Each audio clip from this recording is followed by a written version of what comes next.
Silahkan untuk share screen. Waktu dan tempat dipersilahkan.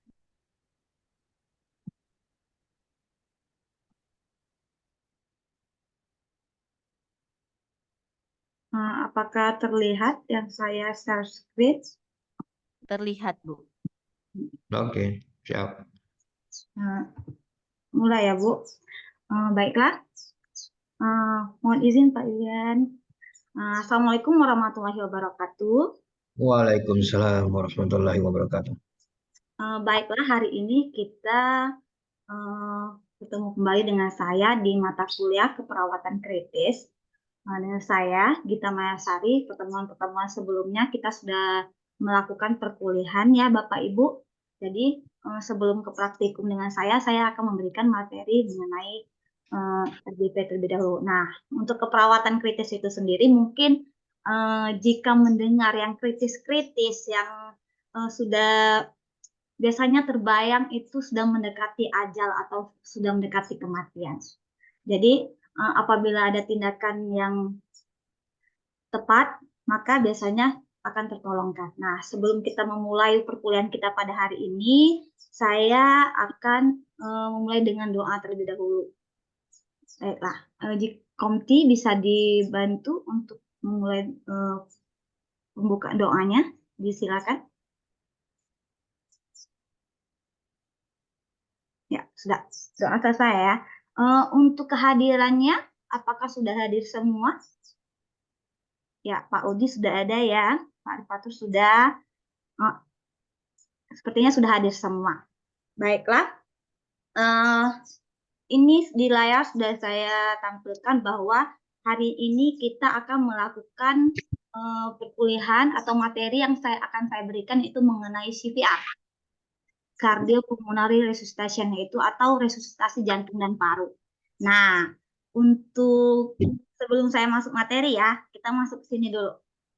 Jadi kira-kira apabila menemukan seorang yang mengalami henti nafas dan henti jantung, Bapak Ibu, apakah apa yang bisa dilakukan kira-kira ya? Jadi saya mulai ke sini dulu. Kita spin dulu biar bisa memberikan argumennya.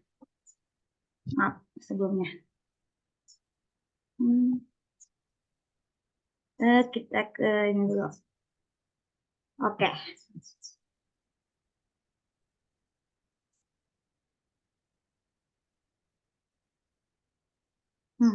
Pak Agus, apakah sudah ada Pak Agus? Ya. Sudah, Bu. Ya. Silakan Pak Agus untuk memberikan pendapatnya. Kira-kira apabila Pak Agus melihat seseorang yang mengalami henti napas dan henti jantung, apa yang kira-kira bisa Pak Agus lakukan? Ya, silakan Pak.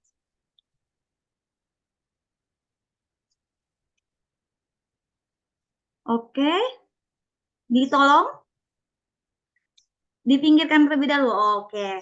Nah, terima kasih pendapatnya Pak Agus ya. Kita satu lagi ya, kita coba satu lagi pendapat dari yang lain. Kira-kira apa yang bisa dilakukan apabila menemukan seorang yang mengalami henti napas dan henti jantung?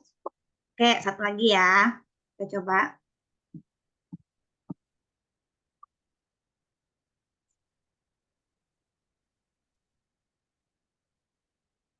Pak Arifaktur, ya. Silakan Pak Arifaktur untuk memberikan pendapatnya atau argumennya mengenai tindakan yang bisa dilakukan untuk pasien yang mengalami henti napas dan henti jantung ini. Ya, silakan. Oke, diberikan pertolongan itu sudah pasti ya, diberikan pertolongan apabila ada seorang yang jatuh atau mengalami henti napas dan henti jantungnya. Oke, di sini kita akan masuk ke materi kita, yaitu henti napas, henti jantung. Itu bisa dilakukan dengan tadi menggunakan resusitasi jantung paru, di mana resusitasi jantung paru ini merupakan tindakan yang paling utama yang bisa dilakukan pada seorang yang mengalami henti napas henti jantung untuk mengaktifkan kembali atau membantu agar jantungnya bisa kembali bekerja, ya.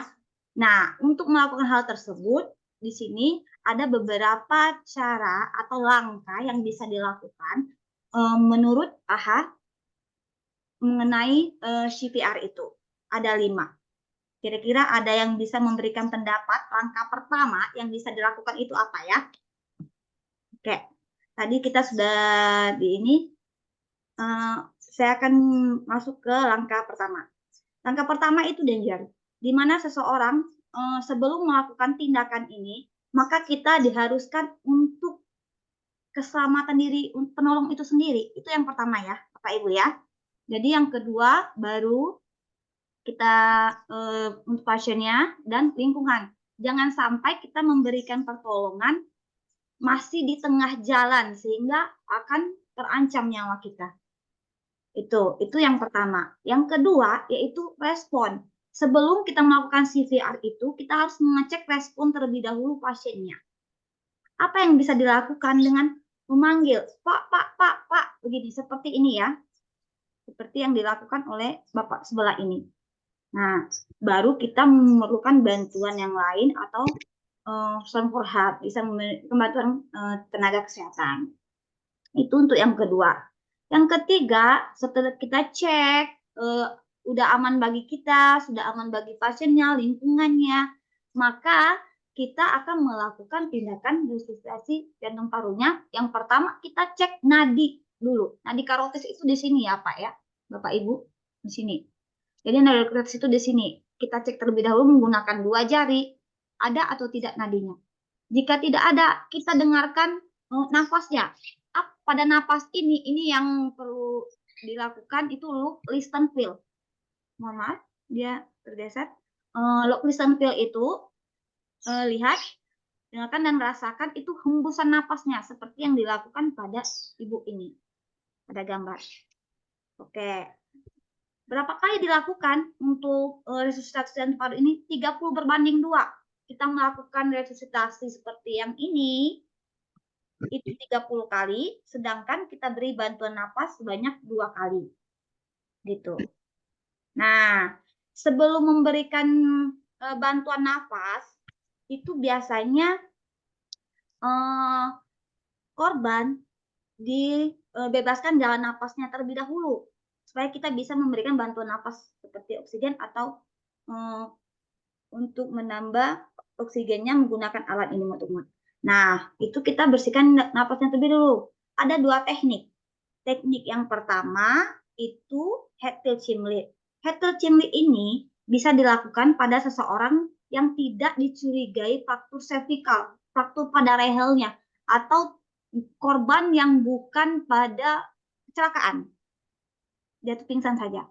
Nah, kalau seandainya korban yang jatuh dengan kecelakaan, tabrakan, atau apa, itu kita curigai adanya fraktur cervicalnya, atau kita lakukan dengan teknik jaw thrust. Nah, supaya ini pertolongan pertama ini sangat penting sekali, karena kenapa? Banyak sekali pasien yang jatuh meninggal, yang pada awalnya itu masih bisa tertolongkan karena pertolongan pertama yang tidak tepat, akhirnya pas dibawa rumah sakit sudah meninggal dunia.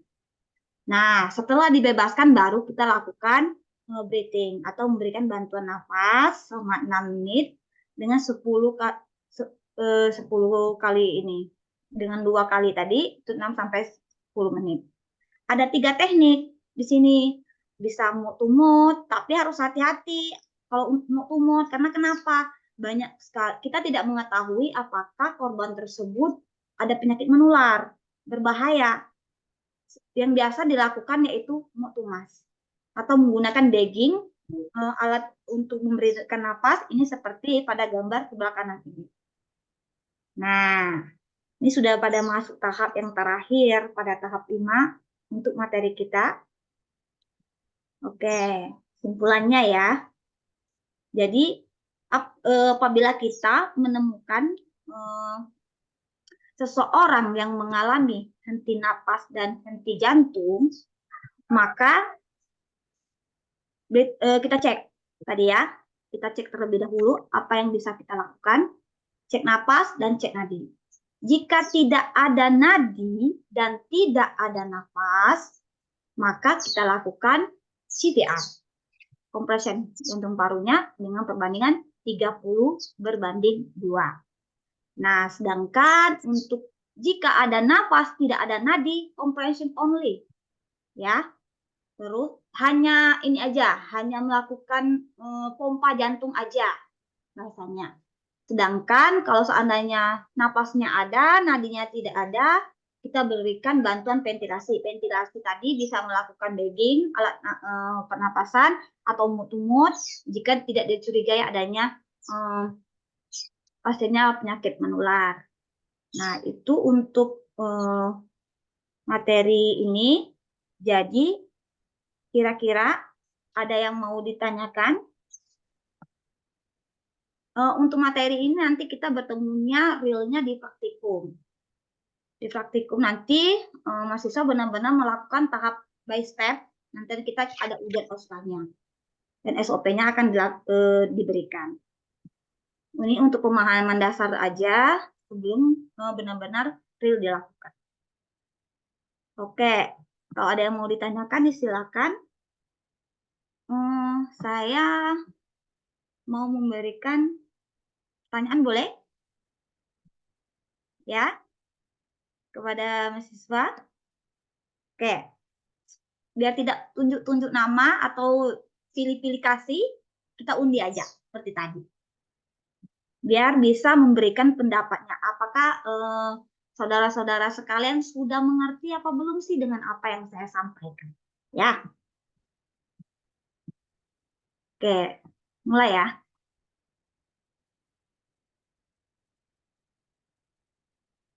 Nih, Bapak Arifatur lagi. Ya, silakan Bapak Arifatur untuk memberikan pendapatnya mengenai materi ini. Oke, silakan. Oke. Ya, cepat ya, benar sekali ya Bapak ya. Berarti sudah memahami ya yang saya sampaikan. Nah, ini tadi saya belum sampai ke ini ya, materi ininya. Jadi, apabila seseorang ini kan pada saat pernapasannya tidak ada, nadinya tidak ada, breathing-nya ada, nadinya tidak ada. Sedangkan pada saat kedua-duanya sudah ada atau pasiennya sudah sadar, apa yang bisa dilakukan? Kira-kira. Nah, ini dia posisi miring mantap. Kenapa dilakukan posisi miring mantap ini, saudara-saudara? Karena pada posisi ini, apabila korbannya itu sudah sadar, maka dia akan terhindar dari tersedak. Ya. Jadi pas dia udah sadar, biasanya langsung begitu. Jadi kita posisikan pada miring mantap. Ini untuk mencegah aspirasi kalau bahasa medisnya. Namun kalau ini tersedak ya. Nah, kalau sudah diatur posisi begini, jadi apabila ada cairan, ada liur yang banyak di sini, maka dia akan keluar dengan baik. Tidak akan mengalami sesak napas pasiennya. Kalau dengan posisi begini. Ya. Jadilah itulah. Masih ada yang mau disampaikan atau bertanya? Apakah sudah cukup? Mungkin saya apakah terlalu cepat untuk menyampaikan materinya? Tapi alhamdulillah sudah mengerti ya yang bisa saya sampaikan. Biar lebih realnya nanti kita bertemu di praktikum untuk materi ini ya. Kalau tidak ada lagi, mungkin cukup kuliah kita pada hari ini. Ya, untuk praktikumnya sesuai dengan jadwal nantinya. Oke, kalau tidak ada lagi saya tutup ya Bapak Ibu. Untuk perkuliahan kita pada hari ini, kita bertemu lagi di selanjutnya. Saya simpulkan terlebih dahulu bahwa seorang yang mengalami henti nafas dan henti jantung maka dilakukan teknik dengan CPR. Itu intinya. Ya, teknik resusitasi jantung paru. Oke. Untuk pertemuan kita pada hari ini saya sepertinya tidak ada lagi yang bertanya dan sepertinya sudah mengerti yang saya sampaikan, maka kita lanjutkan di pertemuan selanjutnya. Saya tutup. Wabillahi taufiq wal hidayah. Wassalamualaikum warahmatullahi wabarakatuh. Waalaikumsalam warahmatullahi wabarakatuh. Oke. Terima kasih Bu Gita. Kita kasih aplaus buat Bu Gita, luar biasa. Terima kasih. Oke, kita dengarkan dulu masukan dari instruktur. Kepada Pak Yulian dipersilahkan. Oke, terima kasih Mbak Yano. Selamat Bu Gita ya. Suara saya kedengaran? Terdengar, Kedengaran, Pak? Pak. Ya. Terima kasih. Selamat pagi, salam sejahtera untuk kita semua. Assalamualaikum warahmatullahi wabarakatuh. Waalaikumsalam. Ini sudah dimulai micro teachingnya dari Bu Gita ya, dari TMS, dari Trimandiri Sakti ya. Iya, Pak. Oke, siap. Eh, dari aspek, saya ingin tanya dulu, ini saya lihat di RPS-nya, ini untuk pertemuan ke berapa Bu ya? Kalau boleh Terakhir, tahu, Pak. Terakhir yang, pertemuan terakhir ya? iya. Pertemuan ke 14-15 gitu. Sebentar. Ya, Minggu ke praktikum. 14-15. Ya, sebelum praktikumnya, Pak Mas. Oke, sebelum GP. praktikum. Ya, Berarti ini pertemuan ke dasar jantung pada kasus pasien gawat darurat ya. ya, ya, Oke, Pak. kalau lihat dari ininya, ini kan akan menggunakan PBJL ya, pembelajarannya. Ya, Oke, nah, sementara yang kita lihat tadi, atau yang saya perhatikan tadi, itu belum kelihatan sih dari PBJL-nya muncul, oh ya. gitu ya. Ini mungkin yang perlu kita ini kan. Tapi saya lihat dari awal dulu, dari aspek pembukaan oke, semua sudah dibuka ya. Karena memang pada saat kita memberikan materi pembelajaran itu ada 3 item sih sebenarnya yang utama. Ada pembukaan, kemudian ada isi, kemudian ada penutup ya. Dari aspek pembukaan penutup sudah oke, sudah tidak ada masalah. Cuman mungkin sebenarnya tadi ada ice breaking. Saya nggak tahu apa ice breaking atau bukan. Tapi yang di awal yang undian tadi, ya tapi itu sebenarnya bisa dieksplor lagi untuk membangkitkan karena ini juga sudah pertemuan terakhir, ya. Minimal juga Bu Gita harusnya menyampaikan dulu materi sebelumnya apa, gitu ya, dan mungkin ini adalah pertemuan terakhir yang mungkin nanti akan dilanjutkan dengan praktikum atau segala macam. Mungkin di awal pembukaan perlu disampaikan. Ya. Nah, kemudian ini sebenarnya menarik sih kasusnya, ya. Kenapa pembelajarannya jadi asik sebenarnya untuk berbasis kasus atau PBJL ya? Karena apa? Karena memang apa ya, kasus yang real gitu ya di lapangan. Atau kalau misalnya tidak berbasis PBJL juga bisa berbasis kasus sebenarnya. Jadi mungkin Ibu menampilkan video sementara ya. Ada mungkin banyak sih di YouTube atau segala macam di video tentang kesehatan. Tiba-tiba ada orang jatuh, kemudian apa yang dilakukan oleh orang-orang sekeliling yang ada di sana. Nah, kemudian dari situ tim akan atau kelas akan berdiskusi apakah sudah benar yang dilakukan oleh masyarakat terkait dengan kasus tadi misalnya gitu Oh kan. iya. Nah, itu nanti baru kita hubungkan dengan isi dari materi kita, isi dari Oh, pembelajarannya. Ya, itu akan menarik sih sebenarnya. Karena ini memang kasus yang umum dan real gitu ya. Nah, kalau dia di kasus PBJL juga mungkin bisa seperti itu. Jadi ada temukan kasus-kasus ya mungkin ada berita-berita apa di rumah sakit atau segala macam ya. Kemudian mereka nanti akan membuat sebuah project misalnya sebuah video yang menampilkan tentang bagaimana menangani pasien-pasien atau menangani orang-orang yang terkena serangan itu gitu.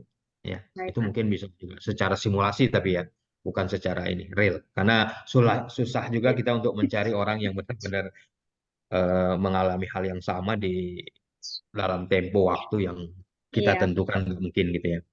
Nah, itu mungkin Bu masukannya iya, ya Pak. terkait dengan ini dan memang harus ada ini ya. Karena ini juga materi terakhir, harus ada penarikan kesimpulan secara umum terkait dengan mata pelajaran yang atau mata kuliah yang sudah diberikan dari Sebelumnya. pertemuan pertama sampai ke terakhir ini ya. Iya, Pasti akan ada hubungan, pasti akan ada benang merahnya terkait itu iya. dan perlu juga disampaikan capaian pembelajaran yang sudah dicapai atau yang belum dicapai ya terkait dengan apa yang sudah kita lakukan gitu ya. Karena memang kita pasti di awal SPS kita sudah menjanjikan kan bahwa capaiannya adalah Anda harus menguasai ini, menguasai ini. Nah, mungkin perlu disampaikan juga bahwa secara garis besar bahwa pembelajaran ini sudah sesuai dengan RPS. Kemudian capaiannya ya secara nilai mungkin ya ada UTS, ada apa penugasan itu sudah dilakukan oleh mahasiswa dan mereka sudah ya sesuai dengan harapan kita intinya gitu sih sebenarnya Iya. ya. Nah, itu Bu ya, mungkin ini yang perlu. Nah, kemudian untuk diskusi ya saya hargai, saya apresiasi ke apa simulasi yang sudah dilakukan oleh Bu Gita ya. Karena kalau misalnya mau nunggu dari teman-teman untuk bertanya atau untuk berdiskusi ya jadi lama sih.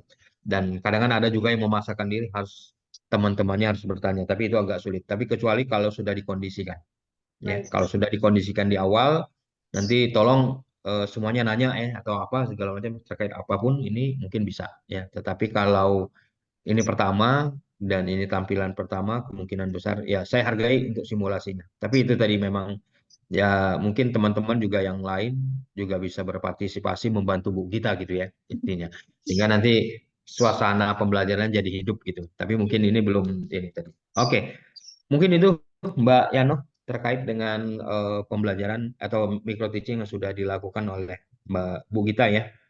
Intinya sudah oke ya, tinggal ada pengembangan-pengembangan sedikit yang mungkin perlu kita apa ya, kita tingkatkan lagi karena kita sudah mendapatkan ilmu-ilmu secara teori pembelajarannya. Mungkin bisa diterapkan mungkin salah satu. Mungkin itu. Makasih. Saya kembalikan ke Mbak Yani. Oke, terima kasih Bapak. Bu Gita Nah. bisa stop recording?